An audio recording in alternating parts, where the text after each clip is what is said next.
আগামীকাল এসএসসির একাদশ দ্বাদশের পরীক্ষা। কাল 2,46,000 চাকরি প্রার্থী পরীক্ষা দেবেন।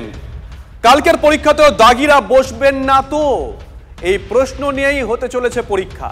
আগামীকাল ভিন রাজ্যের কয়েক হাজার পরীক্ষার্থী আসছেন বাংলায়। গতদিনের পরীক্ষা থেকে শিক্ষা নিয়ে বাড়তি পদক্ষেপ এসএসসির। নতুন বিজ্ঞপ্তি জারি করে পরীক্ষার্থীদের বিশেষ নির্দেশ।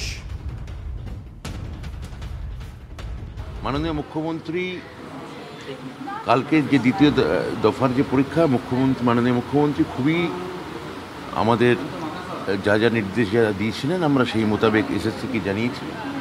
এবং আমি সমস্ত পরীক্ষার্থীকে আশ্বস্ত করতে চাই যে প্রশাসনের তরফে সর্বোচ্চ স্তরে ব্যবস্থা নেওয়া আছে। আপনারা শান্তভাবে পরীক্ষা দিন।